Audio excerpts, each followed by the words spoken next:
Bien-aimés de Christ, chers frères et sœurs, que la paix du Seigneur soit toujours avec vous.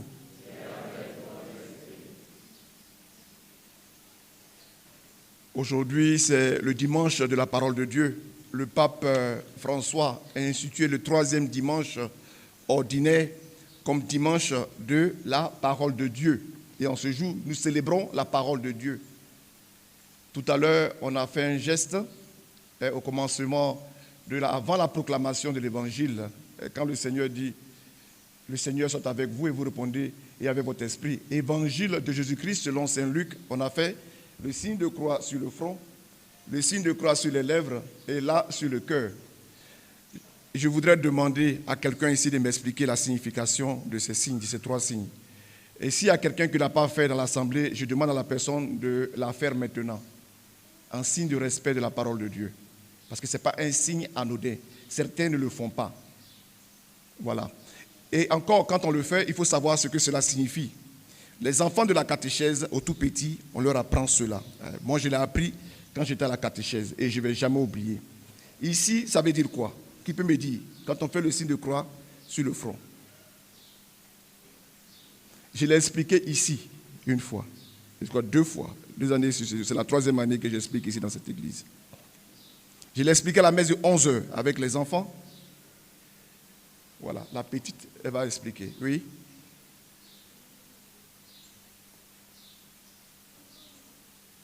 Ici.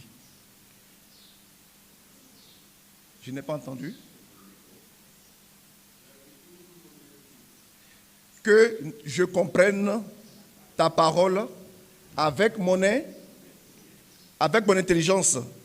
On va la faire ensemble. Que je comprenne ta parole avec mon intelligence. Ici, ce n'est pas une question de je suis vieux, je suis orgueilleux. Hein. C'est une question de foi. Je vois certains qui sont déjà députés, ils sont là, il va commencer encore le matin. Là. Le curé enseigne. C'est une catéchèse. Il ne faut jamais oublier ça. Même à 70 ans, on peut retenir ça. Que je comprenne ta parole avec mon intelligence, ensemble. C'est bien retenu. Que je la proclame avec mes lèvres. Est-ce que vous avez retenu? Vous n'allez pas oublier. Et qu'elle demeure dans le fond de mon cœur. Plus jamais vous allez oublier cela. Donc on reprend ensemble.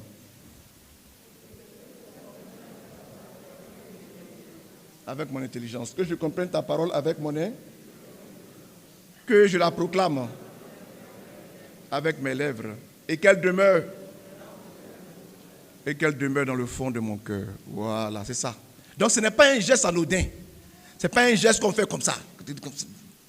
Non, non. Ça a son importance capitale. Et c'est important, mes frères et sœurs. L'Église n'invente rien. Tout est bien. Parce que c'est notre intelligence qui nous permet de retenir la parole de Dieu pour que nous puissions la proclamer avec notre bouche, nos lèvres, et qu'elle demeure dans le fond de notre cœur, cette parole. Alors, chers frères et sœurs, en ce jour de la parole de Dieu, nous allons faire allusion à un livre, la Bible. La Bible qui a 73 livres. 73 livres. C'est une bibliothèque. La Bible, c'est une bibliothèque. Elle a 73 livres. Et je suis convaincu qu'ici, il y a des gens qui n'ont pas ouvert leur Bible cette semaine. Qui n'a pas ouvert sa Bible cette semaine? En toute sincérité. C'est bien, tu iras au paradis. Toi, au moins, tu dis la vérité. Je suis convaincu que tu iras au paradis. Tu as dit la vérité. Qui n'a pas dit la vérité? Vous voyez? Il faut ouvrir vos Bibles au moins une fois par semaine. Il y a 73 livres à l'intérieur. C'est une bibliothèque. Si vous n'ouvrez pas, alors il y aura la poussière sur la Bible. La poussière. Vous voyez? C'est comme dans une famille. Vos parents ont laissé quelque chose. Vous ont laissé un héritage. Soit un coffre fort, un coffre important dans la maison, dans la maison des parents. Et le jour que vous ouvrez, vous voyez les photos de la grand-maman, de vos ancêtres, de vos parents. Vous voyez des documents. Vous voyez. Et si vous n'avez pas ouvert cela pendant longtemps, c'est la poussière, les cafards et autres, tout cela. Donc de temps en temps, prenez le temps d'ouvrir le coffre que les parents ont laissé, ne serait-ce que pour nettoyer, en guise de souvenir pour vos enfants et arrière-petits-enfants. La Bible doit être constamment ouverte, nettoyée, parcourue, disséquée, pour que nous puissions aussi nous habituer et laisser cela en héritage à nos enfants. Quand dans les communautés ecclésiales de base, les CEB, on a créé les communautés ecclésiales de base, la première recommandation, c'est la lecture de la parole de Dieu en communauté. La lecture de la parole de Dieu en communauté. Dans la première lecture que nous avons écoutée tout à l'heure, vous avez remarqué qu'on a dit qu'à la fin, ils pleuraient. Les gens pleuraient. Vous savez pourquoi ils pleuraient? Ils pleuraient tout simplement parce qu'ils pleuraient de joie. Ils étaient en exil. On leur a privé de cette parole. Ça fait longtemps qu'ils n'ont pas entendu cette parole. Ils ont longuement souffert. Et quand on a commencé à lire, ils ont commencé à se remémorer tout ce que Dieu leur avait dit. Les souvenirs revenaient, tout revenait. Il y avait de l'amertume, mais aussi il y avait de la joie. Pour dire tout simplement que ça nous a vraiment manqué. Et ça nous manque. Il y a des gens ici, la parole de Dieu ne leur manque pas. Pas du tout. Qui se souvient de la première lecture qu'on a lue tout à l'heure? C'est tiré du livre de Néhémie, d'accord, c'est bien. Et la deuxième lecture? La lettre aux Corinthiens. Et l'évangile selon Saint Luc. Vous avez la bonne nouvelle, qui a comme la bonne nouvelle qu'on vend, qui a comme priorité, vous mettre à la disposition la parole de Dieu. Pour qu'arrivé à la maison, vous puissiez encore lire cette parole. La lire. Il faut se familiariser à la parole de Dieu. Il y a des gens qui disent, souvent vous disent, mon père, le texte que j'ai entendu là, c'est comme si on parlait de moi. Mais quand Jésus dit à la synagogue, c'est aujourd'hui que s'accomplit cette parole. Il y avait des gens qui étaient des boiteux dedans. Il y avait des lépreux à l'intérieur. Il y avait des gens qui étaient emprisonnés par les ténèbres. Et que Jésus leur dit, aujourd'hui, c'est votre libération. Il dit, ça me concerne. Ça me concerne. Ça veut dire, c'est mon jour. Et que Dieu va accomplir. Aucune parole de Dieu n'est débitée sans qu'elle ait un effet, une réaction sur nous. Et c'est ça le plus important, chers frères et sœurs. Vous voyez? Donc la parole de Dieu occupe une place importante dans la liturgie. Vous n'êtes pas ici simplement pour prendre le corps du Christ. Si vous n'avez pas écouté la parole de Dieu, vous ne pouvez pas prendre le corps du Christ. Souvent on le dit, le service d'ordre, on le dit, il y a des gens qui viennent à la messe, après même qu'on ait lu l'évangile. Ils n'ont même pas écouté l'évangile. Encore même la première lecture. Et puis, dès qu'on commence à donner la communion, on se lève, on vient communier. Mais c'est un tout. Saint Paul dit c'est un tout. L'oreille, les yeux, les mains, la bouche, tout, c'est un tout. C'est un corps. Et nous devons tout être ensemble, tout est lié. C'est pour cela que, bien-aimés chers frères et sœurs, vous ne pouvez pas vous passer et vous ne devez pas vous passer de la parole de Dieu. Car ce sont des livres sacrés et qui nous sont utiles. À l'intérieur de la Bible, vous avez du tout. Vous avez des histoires. Vous avez des épopées.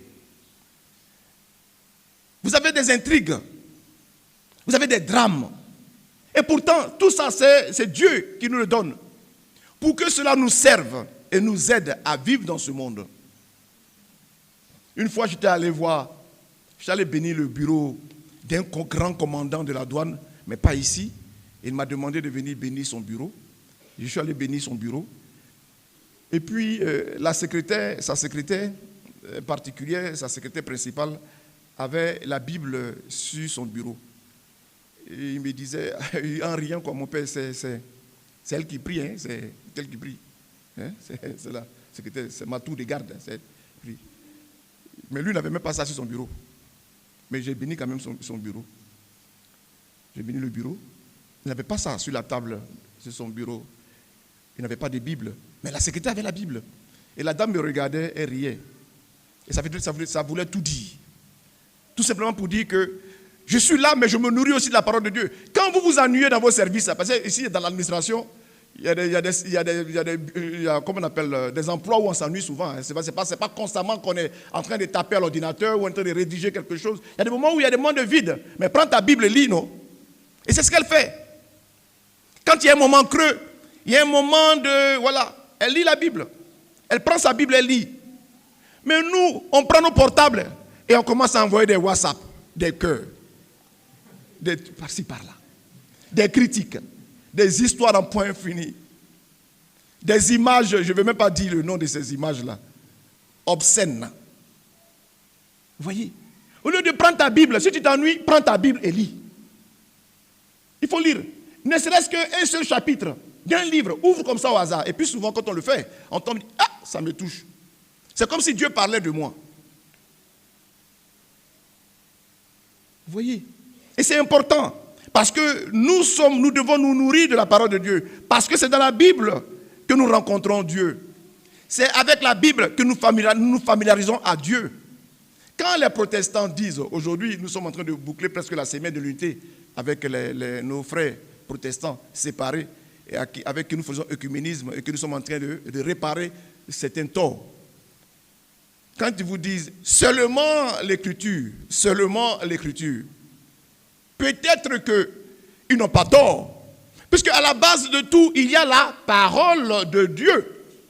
Il y a la parole de Dieu. À l'origine, Saint Jean nous dit, au commencement était le Verbe. C'est-à-dire Dieu lui-même, qui est parole. C'est lui au commencement. C'est par la parole que Dieu a créé l'homme. Et c'est par sa parole qui va te guérir, mon frère et ma soeur. Vous comprenez? Il t'a créé par la parole. Et c'est par la parole qu'il va te guérir. Parce que Dieu, il est dans la parole. Il est dans la parole. Et si tu ne rencontres pas Dieu dans la parole, tu vas le rencontrer où? Chez un marabout, chez un féticheur, chez un charlatan. Quand tu es malade, si tu lis même la parole de Dieu, tu seras guéri. Dis Amen. Mon frère, ma soeur, tu ne sais pas l'efficacité de la parole. La pluie, l'eau qui tombe là, elle ne retourne pas sans avoir fécondé le sol. Et ainsi, la parole de Dieu qui vient ne peut pas retourner à Dieu sans avoir réalisé ce que Dieu attend d'elle, que lui-même. Voilà. Donc, ceux qui n'ont jamais lu la Bible, prenez l'engagement aujourd'hui de lire la Bible. Qui n'a pas la Bible? Qui n'a pas de Bible? Qui n'a pas de Bible? Tout le monde a une Bible.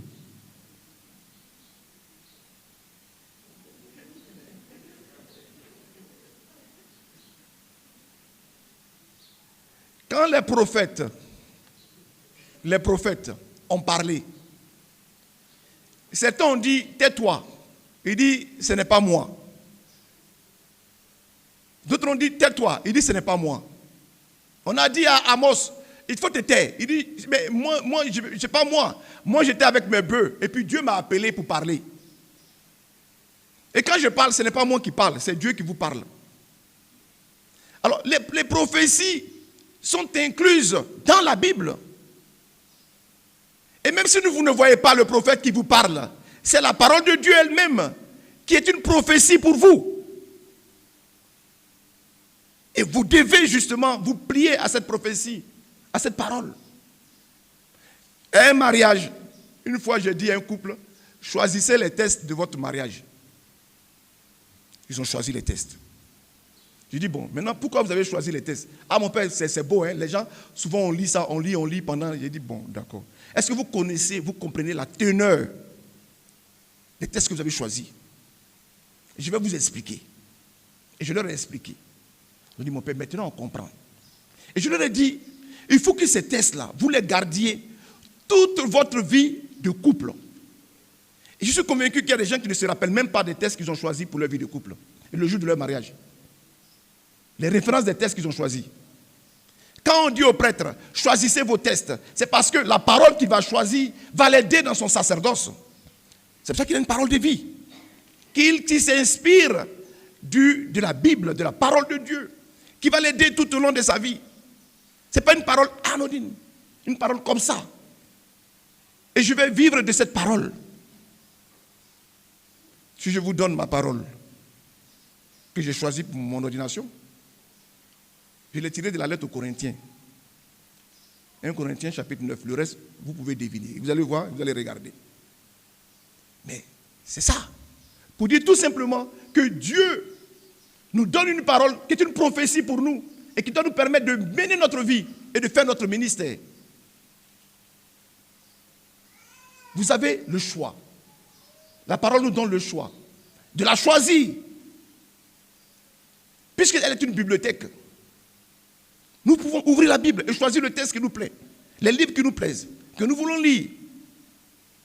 J'ai dit à quelqu'un cette année, si tu fais le pari de lire chaque jour un peu, tu peux arriver à la fin de l'année en lisant toute ta Bible, en commençant par la Genèse et en terminant par le dernier livre qui est le livre de l'Apocalypse. Tu peux le faire. Chaque jour, un peu. Avant de dormir, 5 minutes, tu prends et tu marques. Jusqu'à la fin de l'année, tu peux arriver. Et c'est possible. C'est possible. La parole de Dieu aussi nous rend serviteurs. Nous permet aussi de servir nos frères et sœurs. Parce que quand nous écoutons la parole de Dieu et que Jésus dit, il est venu aujourd'hui à la synagogue de Nazareth et qu'il ouvre le livre du prophète Isaïe, qui lui parle lui-même et qui parle de lui, il dit aujourd'hui s'accomplit cette parole. C'est pour dire tout simplement, je suis venu pour mettre en pratique cette parole, pour la réaliser, pour expliquer le visage du Père, faire l'exégèse de cette parole que je suis. Et je vais la concrétiser. Ils sont restés attentifs. Il a refermé et ils attendaient une parole de lui. Et cette parole, elle est forte. Ceux qui ont voulu entendre ont compris, ceux qui n'ont pas voulu l'ont chassé.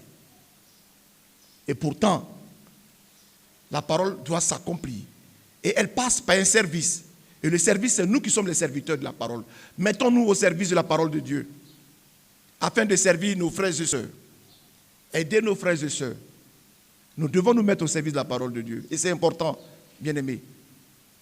C'est pour cela qu'il y a certains qui ne veulent pas écouter la parole de Dieu. Parce que la parole de Dieu nous interpelle.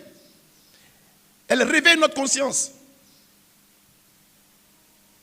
Quand Dieu dit dans sa parole, ceux qui auront mis en pratique auront le royaume des cieux, cela voudrait dire tout simplement que mon frère, si je suis dans une mauvaise posture, je dois me convertir et me mettre au service de Dieu et faire la volonté de Dieu. La parole de Dieu est utile pour nous. Elle est utile pour notre vie. Disposons-nous à l'écouter. Disposons-nous à l'intérioriser. Disposons-nous à la vivre et à la mettre en pratique. Si Dieu nous libère son projet de vie à travers la parole qu'il nous donne, c'est parce que Dieu nous aime. Il nous parle avant tout à travers ces pages de la Bible qui sont une nourriture spirituelle qui vient éclairer notre quotidien, notre prière et nos engagements. Chers frères et sœurs bien-aimés, sois un serviteur de la parole, car le besoin croît avec l'usage. Et c'est Dieu qui nous le dit, car lui seul peut nous donner cette grâce nécessaire d'intérioriser sa parole, de la vivre complètement. Voilà pourquoi, avant toute lecture de la parole de Dieu, nous devons invoquer le Saint-Esprit. L'Esprit du Seigneur est sur moi. Que cet Esprit soit sur nous tous, afin que la parole de Dieu demeure en nous et que nous puissions la proclamer et la vivre avec Dieu qui règne pour les siècles des siècles.